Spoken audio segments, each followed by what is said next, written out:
From the outside, the Inman family seemed like the epitome of perfection. Every Sunday, they attended church together, demonstrating exemplary piety. However, few people in their circle could imagine the secrets hidden behind the closed doors of this respected household. The story of William and Sandra began back in 1983, when they first met at church. He was 18 and she was only 16. With their parents' blessing, the young couple soon got married and settled in the small town of Logan, Ohio. Bill Inman considered himself a deeply religious man.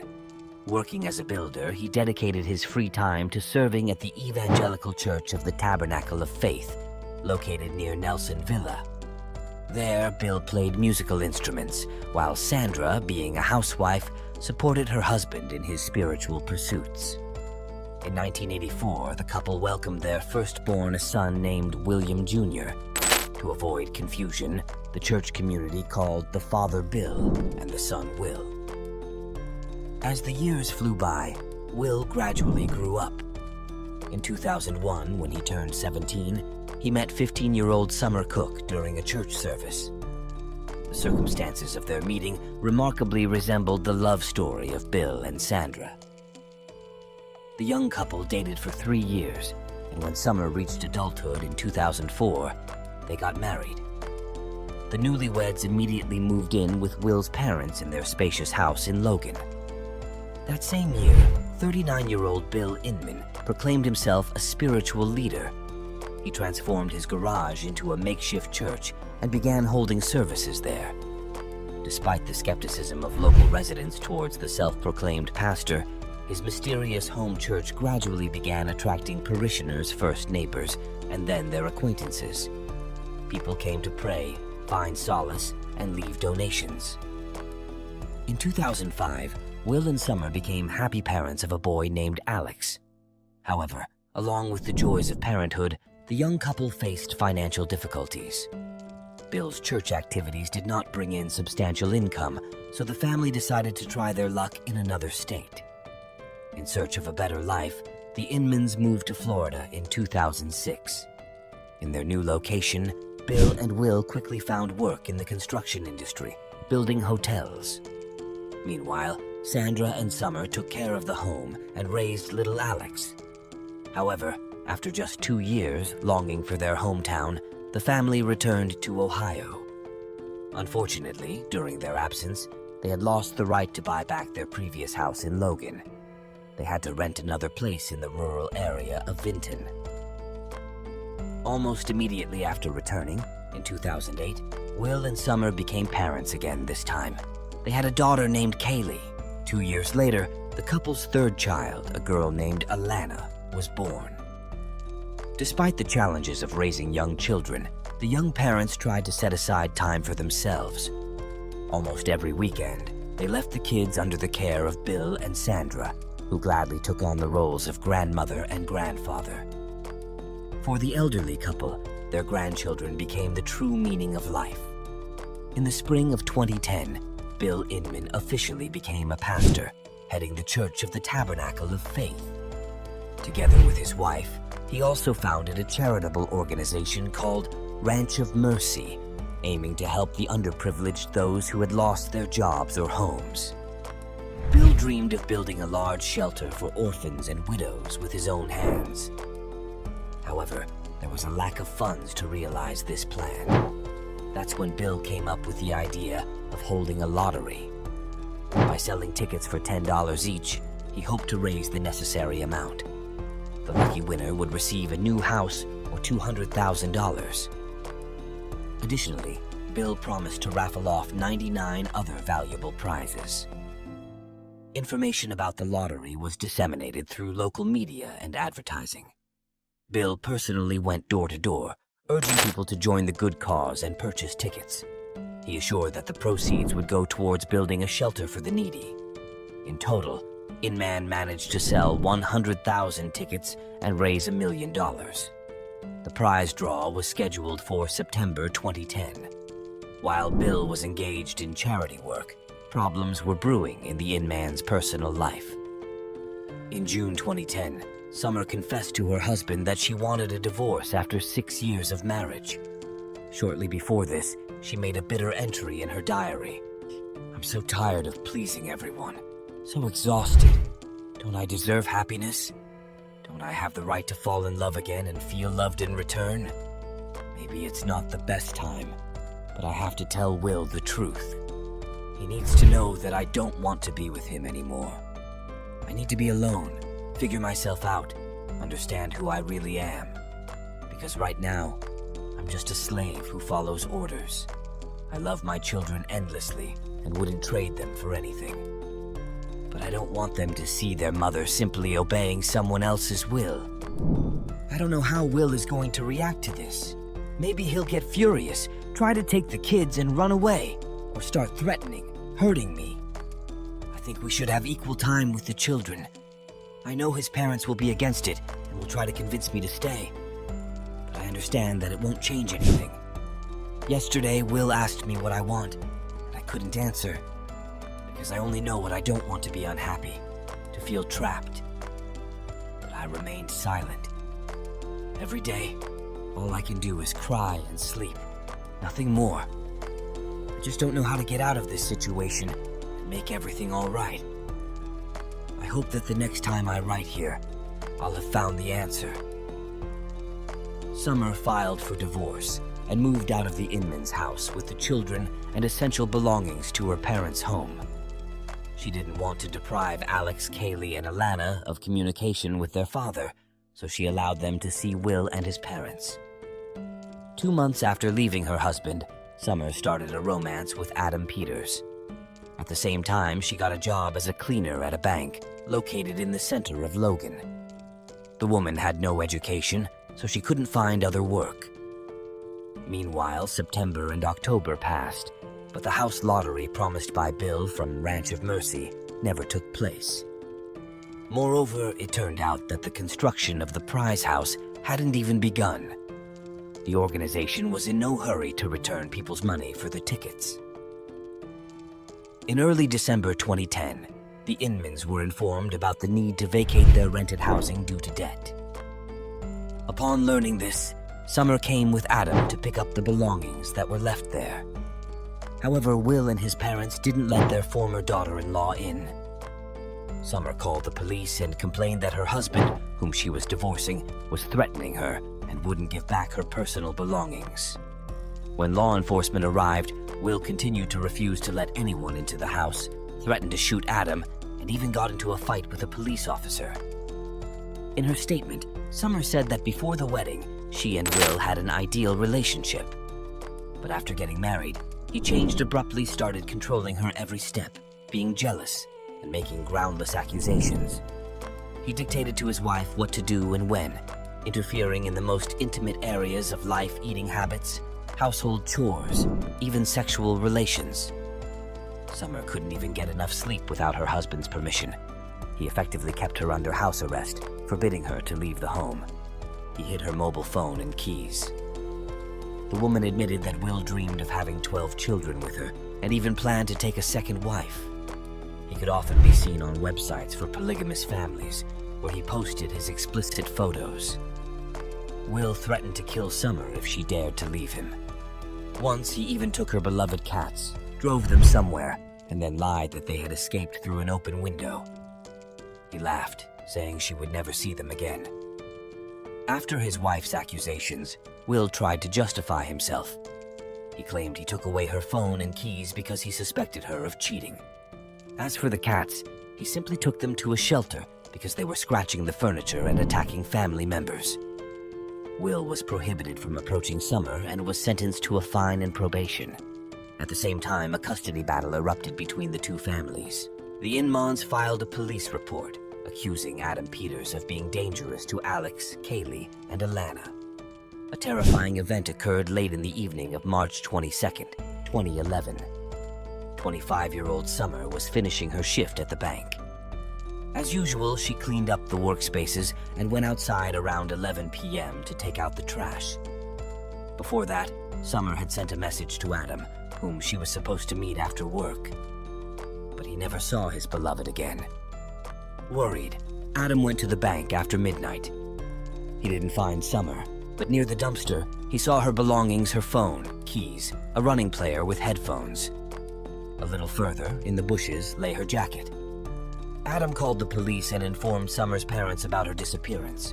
At first, the family thought the woman might have been delayed at work or lost her personal items, but the bank's security service assured them they hadn't seen her after the end of her shift.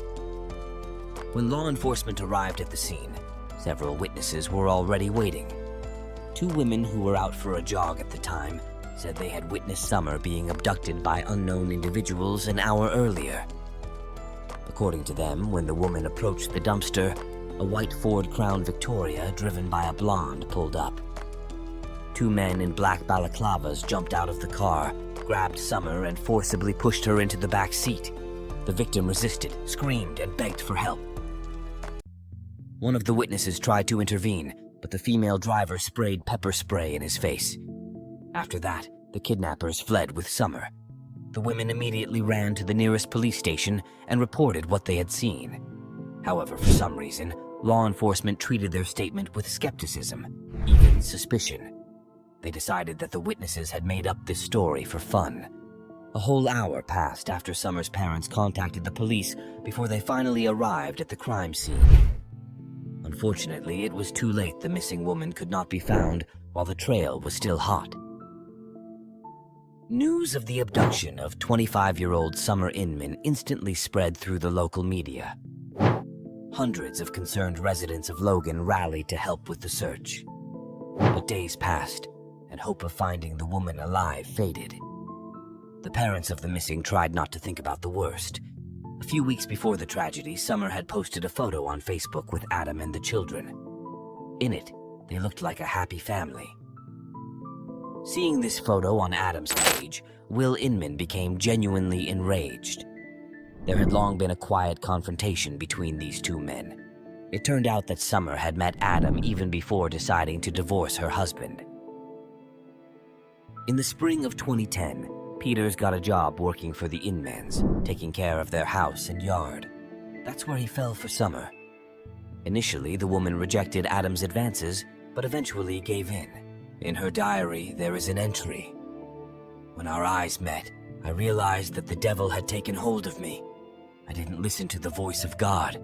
I tried to stop myself. My mind screamed, "Run! Get out of here now!"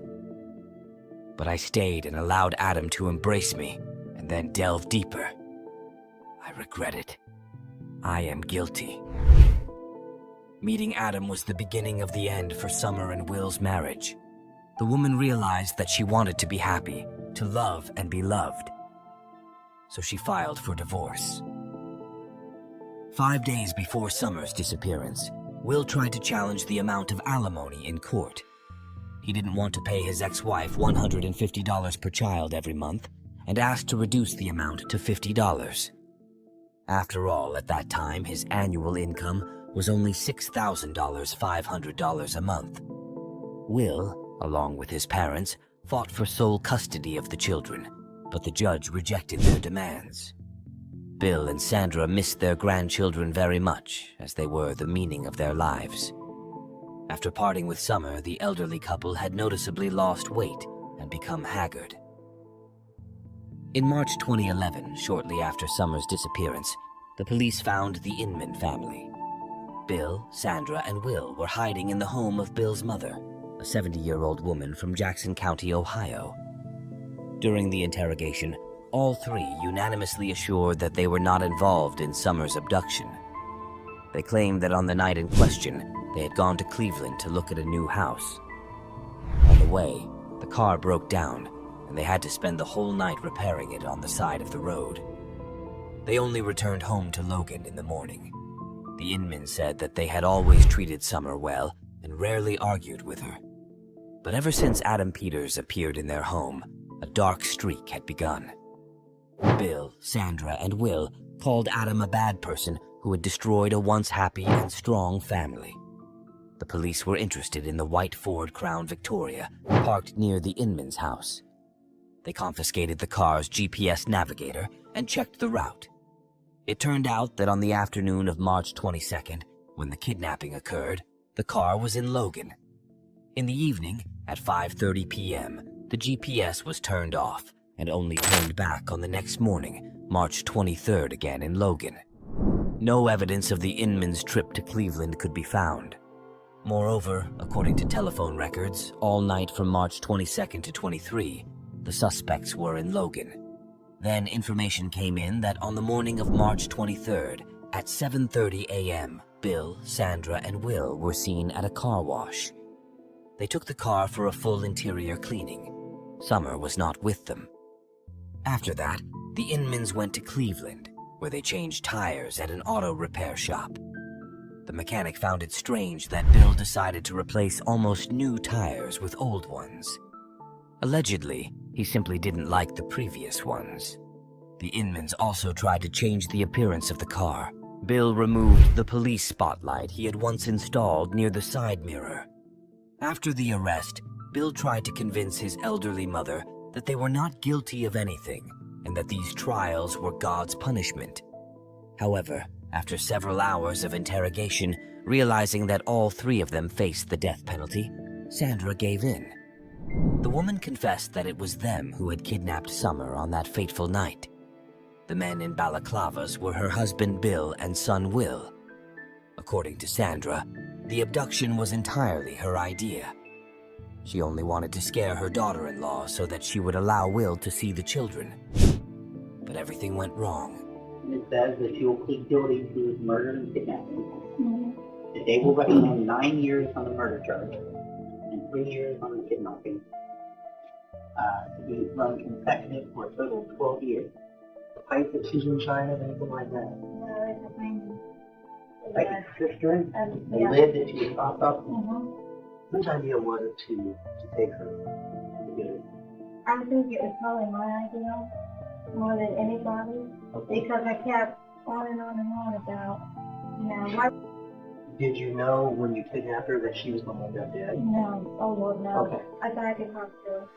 Okay, so the whole thing was just to try to scare her, get some sense into her, and that's what Yeah. when you guys grabbed Whenever her. we drove out, we drove out. Bill helped him up in helping us in the car. Okay, I was going to say, because the witnesses Yeah. saw Bleach Blonde driving. No, I wasn't really blonde. I had a, Okay. yeah, it was, Yeah, they saw blonde hair. Right. Well, let me ask you this. Bank, and here was the dumpster, and this was the alley that went down, and then there was a parking lot down here behind the B&B. In your mind, she was never supposed to end up there. No. You were just going to scare her. I was Try to talk some sense in. Yeah. Okay, so he put the hands together, everyone else happened. I'm sure that she was still struggling.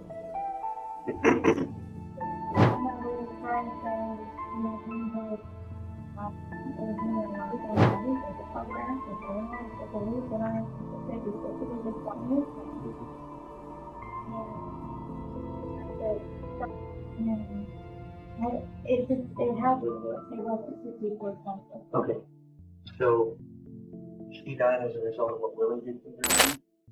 Was she like screaming and yelling and making a lot of racket? Well, she was screaming and she told me that we probably Well, it's all three. got my phone. Well, but he took all three of them too. Your husband and your son both held her against her will, put her in the car. They restrained her. I mean, it's all three of you. It may have been your idea to begin with, but they went right along. done it for me. When Summer was pushed into the car, Will tied her hands, feet, and neck with plastic ties. The woman fought and screamed, and then suddenly fainted. Will noticed that Summer was showing no signs of life. He wanted to cut the bindings and free her. He shouted to his mother, "Mom, where's the knife? I can't find it." While the family was frantically searching for the knife, a few minutes passed. It was too late to save Summer. She had suffocated. Sandra swore they didn't want to kill their daughter-in-law, only to scare her in order to settle the custody dispute over the grandchildren and have the opportunity to see them at least on weekends. On March 29th, 2011, a week after the abduction, Sandra showed where they had hidden the body.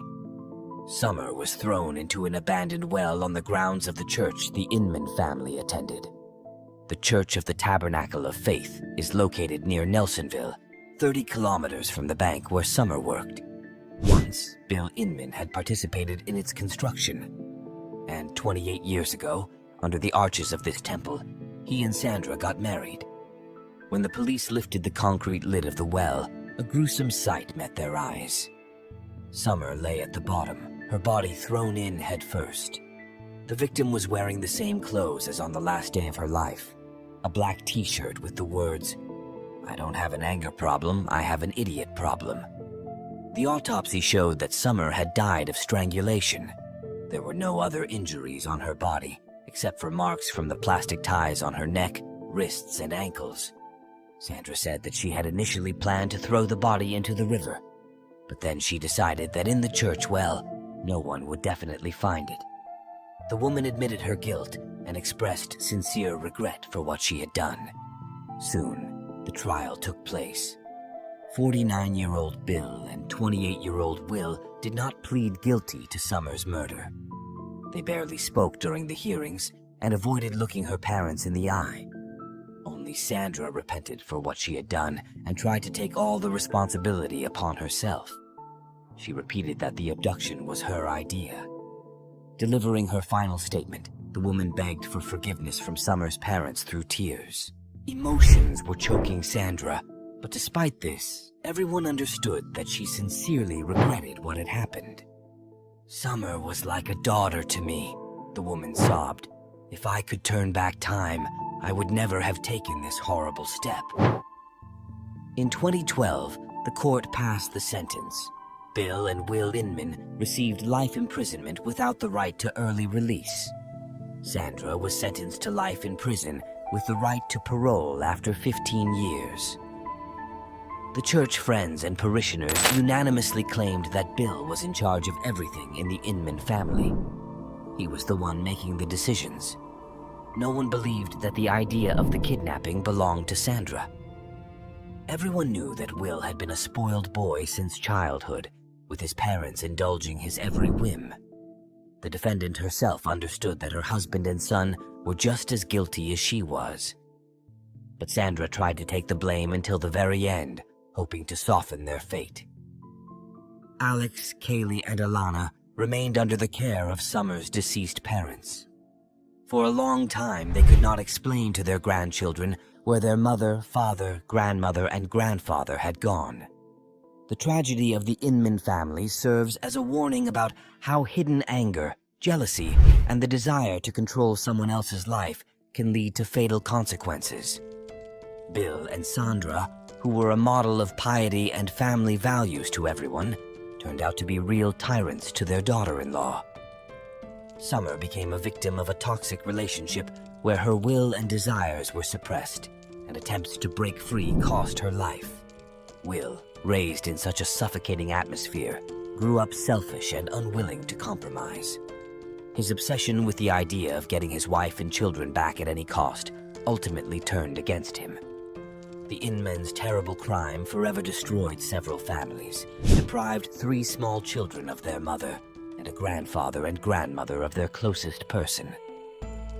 This story is a reminder of how important it is to let go of grudges in time, respect other people's boundaries, and build relationships based on mutual trust and respect. Because suppressed anger sooner or later explodes, taking away the most precious things in our lives: